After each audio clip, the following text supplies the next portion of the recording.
there's a whole lot less to talk to you about that's happened this year.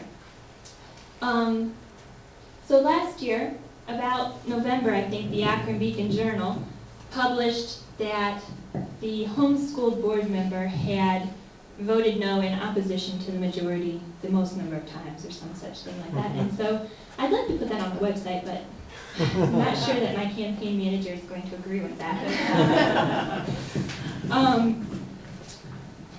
So then, now I've heard people say, well, after you vote no so many times, you can't expect anyone to want to work with you to get something done. So that's really a bad policy, especially when you know that it's going to happen anyway. You should vote yes so that you have some power when it comes to an actual vote that you need help with. And so along those lines, I would like to present to you that in September, we had a board member bring forward well, it wasn't a resolution, but it was a suggestion for a resolution that they wanted to take place. We've been getting a lot of complaints from parents about a certain book on the Common Core State Standards recommended reading list, actually certain books. And I won't go into a lot of details except to say that they were obscene and pornographic in their language. And so this board member brought up that we should remove that from the list. And it was promptly announced that those were copyrighted standards, and we could not do that. Then, it's like, okay, let's bring a resolution to at least take them off the website. Well, can't do that. So, we got to thinking about this problem, and thinking about the fact that there are 2 state laws that give local school boards the ability to determine their curriculum. The teacher and the local school boards determine the curriculum and the books that are used in the classroom. And most people don't know that. Most local school board members don't know that. I know because I ask them every time I meet them. Do you know that you have jurisdiction over the curriculum in your district? No, you can't be serious. The state mandates everything. Well, not quite. So, while they mandate a lot, I felt like it was very important to draw a distinction over what the state does mandate and what they do not. And I authored a resolution in October or November to put on the State Board of Education or the Department of Education's website anywhere that the Common Core State Standards appeared or a model curriculum, because the state doesn't just deal in the standards but also in model curricula for a number of subject areas. And the model curricula look a lot like lesson plans. In fact, they are lesson plans. You could probably take one and just roll with the resources it gives you and teach your class. So I said it needs to go here and here and here. And surprising to some people who say you have to compromise in order to get people to work with you on important issues, that resolution passed in November by a vote of 14 to 4. We only had 4 people that voted against it. And so when my uncle, one of my uncles, says to me, well, a little bit of compromise is good or you'll get nothing done, I say, well, I think I was still able to.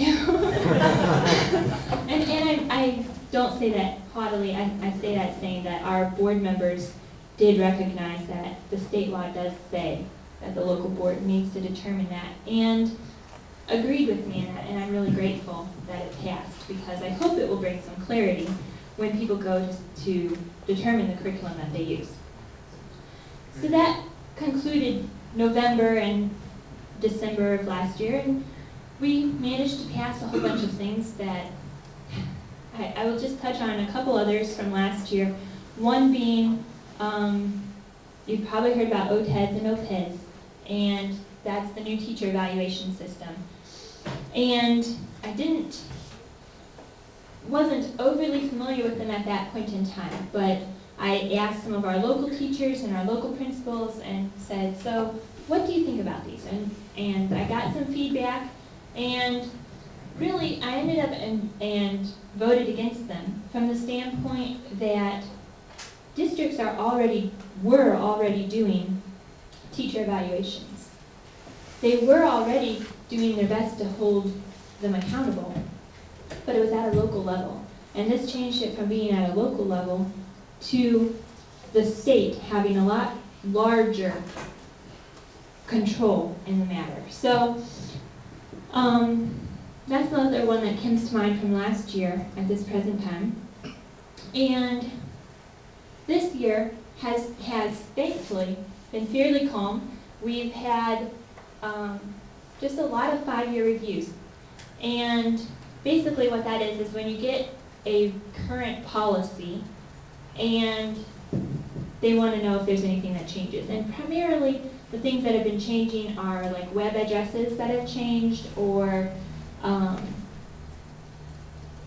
things like we used to call the MMRD board this, and now we're calling it developmental disabilities or whatever. So they're changing verbiage, but not really changing what it says. So for the most part, most of the things that we've done this year have involved that. We had a couple notable exceptions. The least notable being, as Nikki reminded me, the changes to the model curriculum for the arts, the fine arts, and the music, drama, and whatever this past month in committee. I was very pleased. I had reviewed them and had some concerns over some of the content of the model curricula. Now, the reason model curricula is important is because a teacher can take it and teach from it. And so the content of what it says, as far as the goal for what it's teaching and the strategy for teaching it, it's very important how it's worded. And there were 9 of these that shuffled to the top as ones that I wanted to say, I'm not going to vote for this if these are in here. And the worst one was probably in the high school level, and maybe they had just not worded it very well, because it was worded in such a way that led you to believe that these high school seniors were expected to talk about, well, it was talking about art, and I see we have younger ears in the room, so let me rephrase this. It's talking about art, and it was talking about nude figures. And it wanted the high schoolers to give a presentation to the elementary grades on whether, or give a presentation on whether or not it was acceptable for elementary grade level students to be viewing this kind of art, and whether or not it would be offensive to them. And it was like, this is a very different project, especially considering that these students are by and large under 18. And so if they have to look at these art figures in order to make this decision, then how don't we just expose them to pornography, which is against the federal law when they're under 18? Kind of a problem. So we were able to get that changed, thankfully. And the other ones were primarily, something to do along the lines with an environmental viewpoint. And not just let's be good stewards of what the Lord has given us, more along the lines of every time you have a plastic bag, you're killing sea turtles. Albeit it's a long ways to the ocean from here. But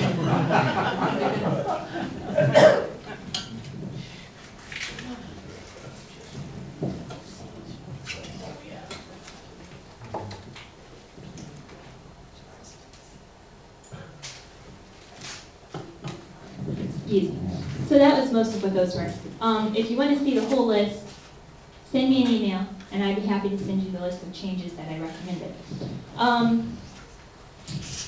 The most notable thing that we've had come before the board this year, and it actually, the rumor of it was coming last year, but we've actually discussed it in the Operating Standards Committee this year, and that was regarding homosexuality. And we had a board member that brought forward a resolution. As we were, let me back up. I'm on the Operating Standards Committee, which basically gives all of the policy overview of how you operate a school.